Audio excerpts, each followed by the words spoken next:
The 2021 CB1000R has undergone quite a few changes from its predecessor. Not all of them are cosmetic either, and we'll touch on that later, but the updated design takes what was already a good looking bike and makes it, in my eyes, better. Let's start with a look at the main cosmetic changes for the 2021 model. The round headlight is replaced with a new teardrop styled LED unit. The radiator and side shrouds are smaller and sharper, as is the new aluminium subframe. The collector box on the exhaust has also been revised, making it less obtrusive. The new 7-spoke wheels look great, especially with the polished accents found on this bike in particular. Personally, I'd spend the extra money for the black edition, as the attention to detail is superb and it certainly holds up the bar for other manufacturers to reach. When Honda say black edition, that's exactly what they mean. The headlight bezel, radiator shrouds, airbox cover, subframe and accessory fly screen are all finished in matching black. It goes without saying that all the foot and hand controls are blacked out too, but you realise the attention to detail when even the fork stanchions are black and the hero blobs on the pegs have a colour matched sleeve. Blacked out headers and exhaust complete the look. Nothing on this bike is distracting or jars the eye. Admittedly, the styling may not be to your taste, but you cannot fault the execution. The other extras added to this graphite black painted model are the up and down quick shifter, a colour matched rear seat cowl and a machined CB logo on the handlebar clamp. So design, fit and finish is exceptional, but what else is going on with the new 2021 CB1000R? The Fireblade derived 998cc inline 4-cylinder engine has a softer tune, putting out 143 brake horsepower and 104 Nm of torque. It may be softer and lower powered, but this is still a blisteringly quick motorcycle, particularly when you get up into the higher reaches of the rev range. There is a noticeable ramp up of torque between 6 and 8,000 RPM, which is particularly useful for quick roll and acceleration in almost any gear. This power delivery and response makes for a real Jekyll and Hyde character. The bike is very smooth and docile around town. It will tootle along quite happily at 30 miles an hour in 6th gear, but get up above 6,000 RPM and the exhaust opens up and the bike really comes alive. Showa provides the suspension with SFF BP USD forks up front, offering 120mm of travel, and there's a gas charged monoshock in the rear offering 131mm of travel and 10 levels of preload. Brakes are Tatico dual radial mounted 4-pot calipers, complemented with a 2-piston rear and controlled via 2-channel ABS. We'll talk about how these work as well as the quick shifter later on in the on the road section. Before I move on, the one bugbear I still have with modern Hondas is the use of the front indicators as driving or running lamps. But when being used as indicators, they do have a self-cancel feature and they flash as hazard lights when braking hard, which is a good safety feature.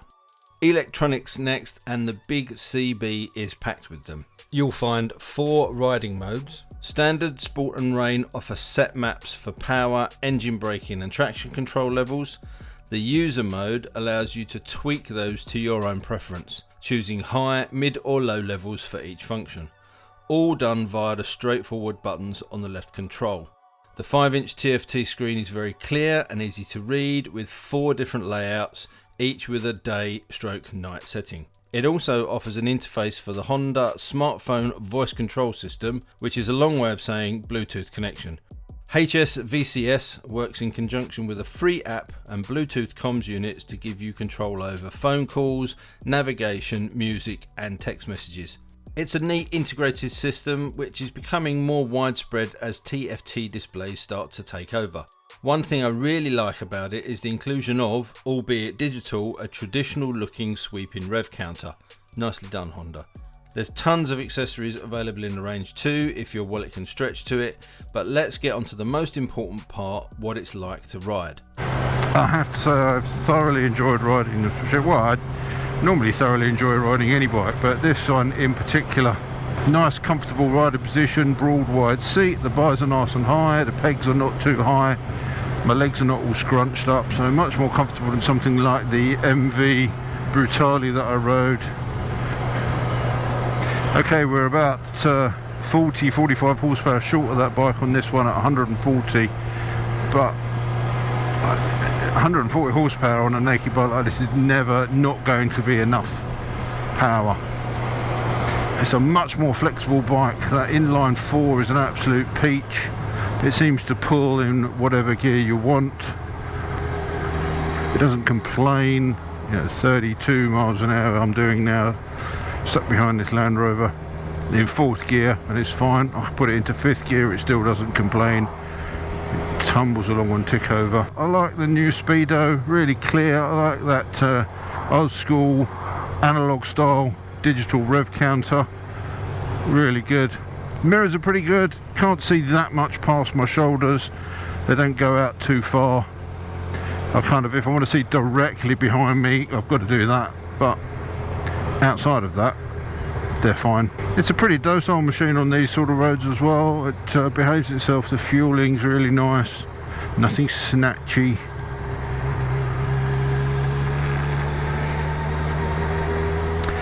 It's quite quiet as well, it's not obnoxious. They've got valves in the exhaust that open over a certain rev limit, so when you're riding around town it's nice and quiet. And then when you get out and open it up and it gets up at the top end of that rev range, it makes a lovely growl. So I've already spoken about the detailing, and the level of detail on this bike is fantastic. But it's also a very comfortable thing to ride. You could spend all day riding in this. I've been riding it as much as I can whilst I've got it. And this broad seat is really comfortable. You're in a kind of a sporty-ish canted forward position, but not too aggressively. You don't feel any weight on your elbows. I'm a creaky old man, and I don't have any aches or pains when I get off of this. It just puts you in a really nice position, and everything's just so precise, as you'd expect from this type of bike, and certainly from Honda. You know, the predictability is there. It turns in really nice and sharply, and you got loads of feel out of that front wheel.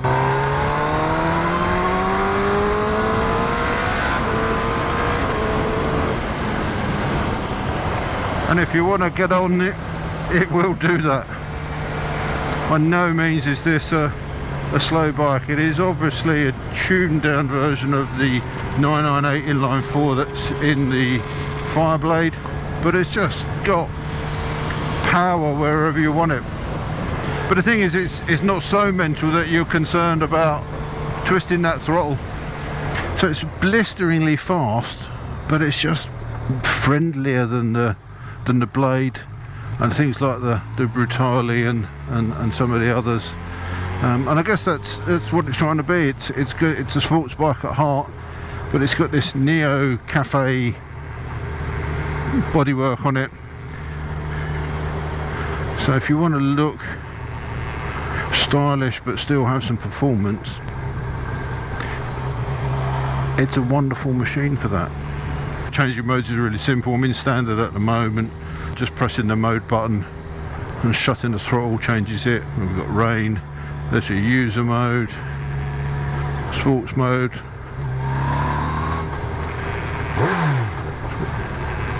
and then we'll put it back into standard.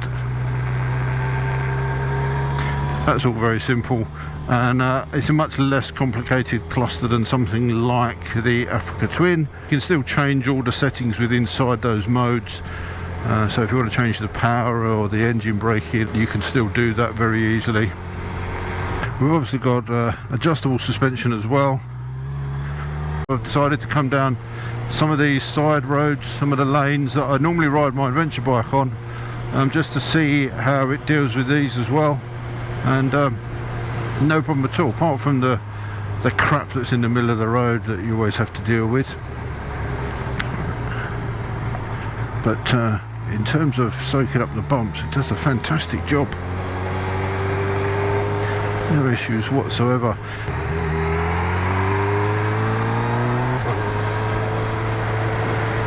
You might have just heard that there as well. This quick shifter is an absolute dream.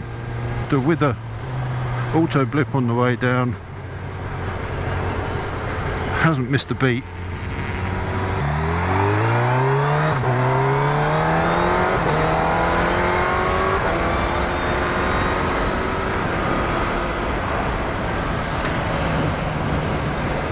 See there, just a short shift through the box and the thing just takes off. The brakes are fantastic as well, really nice feel on those, tons of power. This is the sort of bike that's just as gorgeous to look at as it is to ride, and I'd imagine that the ownership experience is nothing but pleasurable. Not really that much I wanted to add out on the bike. I just thought, because I hadn't done it for a while, I'll add some commentary. You can let me know what you prefer, whether you prefer the voiceover at the end, whether you prefer the talking moto vlog style reviews, or a mix of both, as we have in this video. But I'm going to stop chit-chatting and carry on riding and grab some more footage for you to have a look at.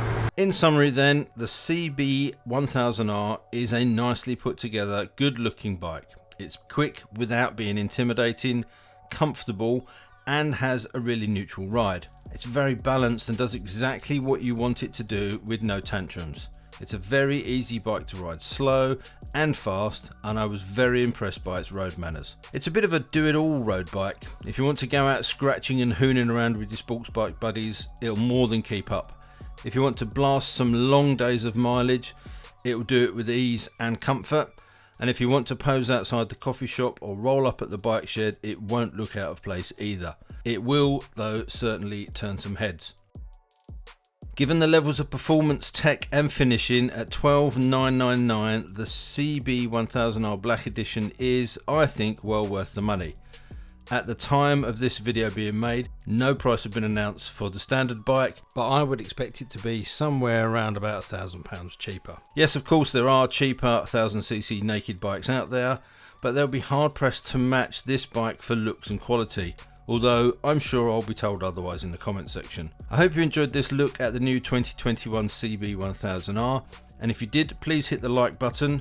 If you really enjoyed it and want to see more reviews as they come out, please subscribe to the channel and hit the notification bell for updates. It only takes a second, doesn't cost you anything, but it makes a real difference to me. So until next time, again, thanks for watching, take care, ride safe, and I'll see you soon.